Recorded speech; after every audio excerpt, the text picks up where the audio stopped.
Nigeria, Africa's most populous country, has long struggled with political and religious instability. As a result, 60% of the population is below the poverty line. Education is not a priority.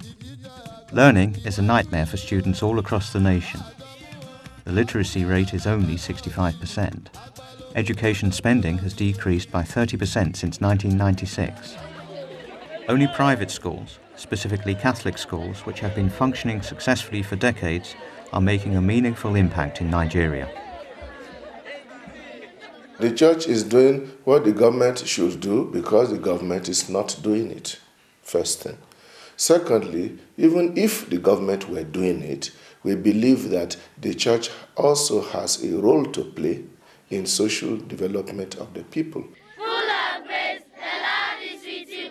Blessed are you amongst women, and blessed the fruit of your womb, Jesus. Holy Mary, Mother of God, pray for us sinners now and at the hour of our death. Et là encore, ce n'est pas propre au Nigeria. This is not just characteristic of Nigeria. Everywhere in Africa, education proposed by the Catholic Church is the best.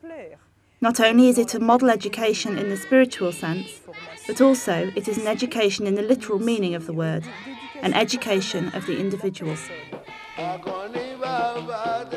In Nigeria, most schools are bereft of learning resources, tools and instruments. They are underfunded and poorly managed. Local districts lack the basic tools required to manage schools, conduct inspections, and train new staff and monitor teachers' performance. Most of the teachers are overstretched and overburdened with large classes of between 50 and 90 pupils, well beyond UNESCO recommendations, and well beyond the norm of 20 to 30 pupils per class in advanced nations.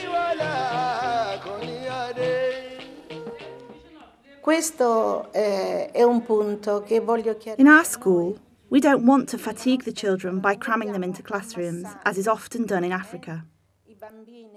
There are often 60 children in one class. We, on the other hand, decided that there should be no more than 30, a maximum 32 children per class. Our classrooms are big. They could easily hold more kids, but then teaching a child in those conditions does not bear fruit. The teacher cannot give more. Ultimately, the biggest loser is the child. As a result of our standpoint, the Minister of Education gave our school the mark of an academy, one of the first of such marks in Nigeria.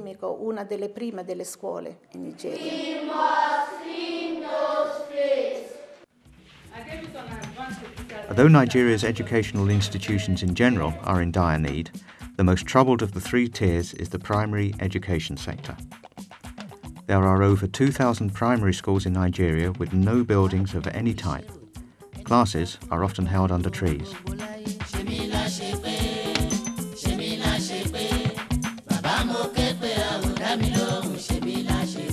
Because what is taught in the so-called government institutions is nothing to write home about.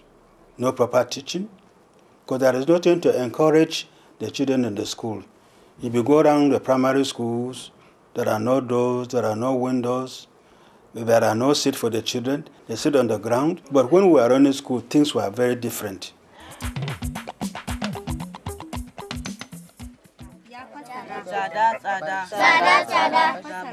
Despite very poor conditions and lack of support from the Nigerian government, the Catholic Church has always made a positive difference, from the time of the earliest missions in the 19th century to the present day. Literacy courses are offered to the poorest country dwellers in their native tongue.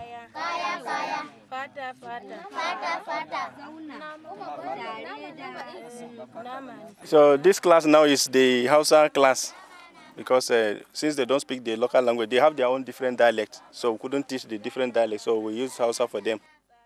Just literacy. There's the literacy class now. Catechism class is on Sundays. So every other days they have literacy classes. Everybody wants to learn how to read and write.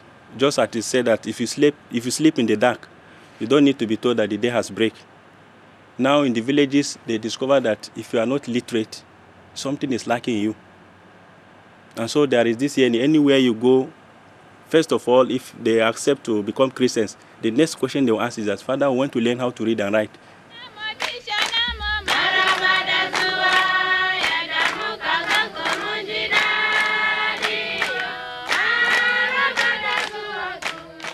We tell them that education is light, education is freedom. During the dry season, when the farm work is over, we put on literacy courses where people will come, sometimes even whole families will come. The husband and the wife, they will come and we'll do literacy with them. Providing literacy for the Nigerian people is not the first step in the education given by the Catholic Church. Local dialects are often written down so that people can feel comfortable in their learning. The Bishop of Kantagura has always believed that communicating in the local tongue with the people is the only effective method of education. There's a proverb which says, when you come into a new area, you must respect the culture and the language. And it said, never forget that God was there before you came. When we came to northern Borgu, which is across the Niger, the local language, the local Kemberi language was only oral. It was a spoken language, it wasn't written. So then I saw in the rural villages, there was no good talking to them in Hausa. They wouldn't hear you. So I said, we'll have to do something. So I did a course on linguistics. Then I set up a team with myself and we got the language written down. Then I set up a Bible translation team. We have now printed the 4 Gospels in the Kemberi language. The New Testament is already in computer and we are doing revisions at the moment on it. Dans le diocèse de Kontagora, in the Diocese of Kontabara, we met a 30-year-old woman. She learned to read just 3 months prior by reading our Bible for Kids in the Hausa language. Throughout the diocese, we discovered by what method these men, women and children learn to read and write. During these literacy courses, they really desire to learn, and they do so with great passion. If you educate a boy or a girl, when they come back, they call others, and they pass on literacy to other people in the village as well. So literacy, very often, is like lighting a fire. After a while, it continues from itself.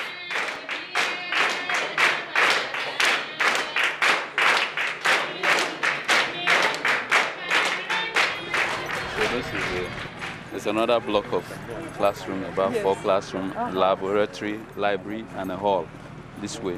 Yes, it means it's not only primary school with laboratory. Yeah.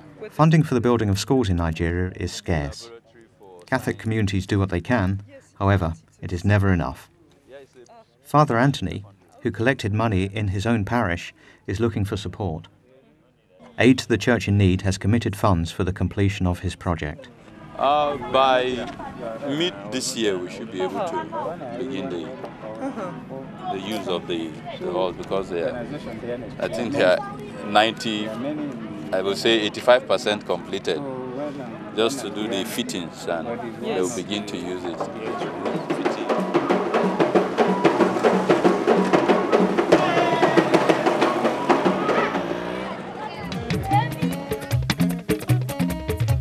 In places such as the Nazareth School in Kaduna, where the Nazareth sisters have governed a primary school since 1998, children receive a sound education. The sisters provide each child with 1 meal per school day, books, as well as uniforms. Class size is small and the curriculum is engaging and varied.